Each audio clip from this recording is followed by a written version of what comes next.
മീഖാ പ്രവാചകന്റെ പുസ്തകം 7-ാം അധ്യായം 18-ാം വാക്യത്തിൽ ഇപ്രകാരം പറയുന്നു: എന്തെന്നാൽ അവിടുന്ന് കാരുണ്യത്തിൽ ആനന്ദിക്കുന്നു. സ്നേഹമുള്ള പൊന്നുതമ്പുരാനെ, അങ്ങയുടെ കരുണ ഈ ദേവാലയത്തിൽ നിന്നും മരണമടഞ്ഞ് ശുദ്ധീകരണ സ്ഥലത്തായിരിക്കുന്ന സകല ആത്മാക്കളുടെ മേലും ഉണ്ടാകണമേ എന്ന് പ്രാർത്ഥിക്കുന്നു.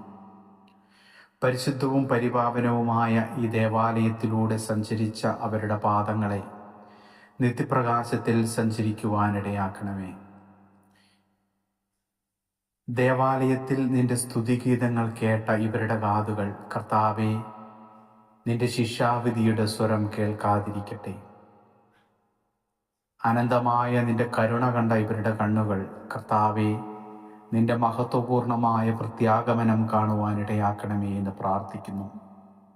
ഈ ദേവാലയത്തിൽ നിന്നും മരണമടഞ്ഞ് ശുദ്ധീകരണ സ്ഥലത്തായിരിക്കുന്ന സകല ആത്മാക്കളെയും, ഇവിടെ ശുശ്രൂഷ ചെയ്ത് കടന്നുപോയ വൈദികരുടെയും സിസ്റ്റേഴ്സിൻ്റെയും ആത്മാക്കളെയും കർത്താവേ, നിന്റെ കരുണയ്ക്ക് വേണ്ടി അങ്ങയുടെ സന്നിധിയിലേക്ക് സമർപ്പിക്കുന്നു. നിരവധിയായ അവരുടെ പാവങ്ങളുടെ നിന്ന് മുഖം മറയ്ക്കണമേ എന്ന് അങ്ങയോട് പ്രാർത്ഥിക്കുന്നു.